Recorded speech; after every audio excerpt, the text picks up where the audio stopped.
Curly hairs आजकल trend में है क्योंकि कर्ली हेयर अट्रैक्टिव भी लगते हैं और स्टाइलिश भी, और हर लड़का चाहता भी है। लेकिन ज्यादातर लोग सोचते हैं कि कर्ल्स सिर्फ जेनेटिक्स से मिलते हैं, और यही सबसे बड़ी गलतफहमी है, क्योंकि जेनेटिक्स के अलावा भी कुछ ऐसे तरीके हैं जिससे कर्ली हेयर्स पॉसिबल है। और आज इस वीडियो में मैं तुम्हें दिखाऊंगा 4 ऐसे रियल तरीके जिससे तुम स्ट्रेट हेयर से कर्ली हेयर तक जा सकते हो। कुछ तरीके टेम्परेरी हैं, कुछ लॉन्ग टर्म के लिए हैं, और एक तरीका ऐसा है जो तुम्हारा पूरा लुक ही बदल सकता है। So let's start the transformation. Method number 1, heat styling. सबसे इजी तरीका कर्ली या वेवी लुक पाने का हीट स्टाइलिंग। हीट स्टाइलिंग का मतलब होता है कर्लिंग आयरन या फ्लैट आयरन से बालों में वेव्स या कर्ल्स बनाना। लेकिन यहाँ एक जरूरी बात, हीट प्रोटेक्टेंट लगाना मैंडेटरी है, क्योंकि बिना प्रोटेक्टेंट के हीट धीरे धीरे बालों को डैमेज कर देती है। हीट स्टाइलिंग में तुम अपना लुक खुद चूज कर सकते हो, सॉफ्ट वेव्स चाहिए या टाइट कर्ल्स, जैसा तुम्हें पसंद हो वैसा रिजल्ट दिखता है। लेकिन अब सच सुनो, ये मैजिक परमानेंट नहीं है, ये तरीका पूरी तरह टेम्परेरी है। जैसे ही तुम्हारे बाल गीले होते हैं या तुम हेयर वॉश करते हो, बाल वापस स्ट्रेट हो जाते हैं। यूजुअली ये मेथड सिर्फ एक दिन तक रहता है, इसलिए हीट स्टाइलिंग परफेक्ट है इवेंट्स, फोटोज या स्पेशल ओकेजन्स के लिए, लेकिन परमानेंट टेक्सचर के लिए नहीं। ये लुक बदलता है, बाल नहीं। और एक ऑनेस्ट एडवाइस, रोज रोज हीट देना मैं बिल्कुल रिकमेंड नहीं करता। मेथड नंबर 2,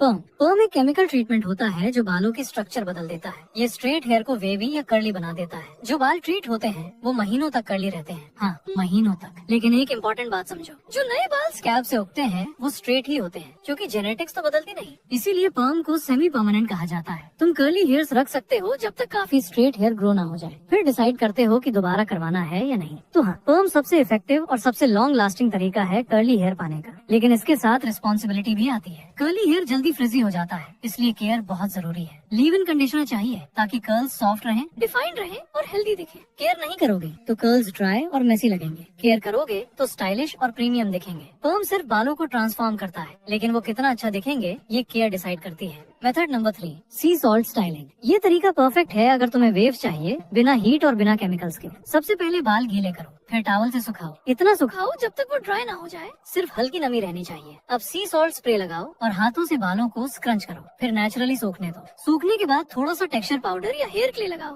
वेव्स को लॉक करने के लिए। ये नेचुरल मेसी बीच स्टाइल वेव लुक देगा। दिखने में ये बहुत अच्छा लगता है, लेकिन ये तुम्हारे रियल हेयर टेक्सचर को नहीं बदलता। जैसे ही तुम बाल धोते हो वेव्स गायब हो जाती है। ये स्टाइल भी यूजुअली सिर्फ एक दिन तक रहता है, इसीलिए ये परफेक्ट है पार्टीज, आउटिंग्स, फोटोज या स्पेशल डेज के लिए। डेली यूज के लिए नहीं। इसे यूज करो जब अलग दिखना हो, लेकिन हर रोज नहीं लगाना, क्योंकि ये भी लुक बदलता है, बाल नहीं। अब अगला तरीका प्योरली नेचुरल होने वाला है। Method number 4, rubber band curl method. इस मेथड में ना हीट है और ना केमिकल्स, लेकिन मैं पहले ही सच बता दूं, ये टाइम कंज्यूमिंग है और डेली लाइफ के लिए प्रैक्टिकल नहीं है। मैं इसे रेगुलर स्टाइलिंग के लिए रेकमेंड नहीं करता, लेकिन फिर भी बता रहा हूँ क्योंकि ये एक रियल तरीका है, ये टेस्ट करने का कि कर्ली हेयर तुम्हारे फेस पर कैसा लगेगा। अगर पर्म कराना हो तो इसे पहले जरूर ट्राई करना। ये मेथड कैसे काम करता है, सबसे पहले सलोन या अमेज़न से स्टाइलिंग रबर बैंड्स बाय कर लो, फिर बाल धो लो और कंडीशन करो, फिर टॉवल से सुखाओ जब तक वो हल्का गीला ना हो जाए। पूरी तरह ड्राई नहीं करना। अब बालों को छोटे छोटे सेक्शंस में डिवाइड करो, हर सेक्शन को टाइटली ट्विस्ट करो, फिर उसे छोटे बन में लपेटो और रबर बैंड से लॉक कर दो। ये काम आसान हो जाता है अगर कोई तुम्हारी हेल्प कर दे। अब ऐसे ही रात भर सो जाओ, सुबह रबर बैंड्स खोलो और बाल कर्ली दिखेंगे। लेकिन याद रखो, जैसे ही तुम बाल धोते हो बाल वापस अपनी नेचुरल टेक्सचर में चले जाते हैं। ये मेथड भी टेम्परेरी है, इसलिए इसका बेस्ट यूज सिर्फ एक है, ये देखने के लिए कि कर्ली हेयर तुम पर सूट करते हैं या नहीं। ये डेली स्टाइलिंग के लिए नहीं, लॉन्ग टर्म के लिए नहीं,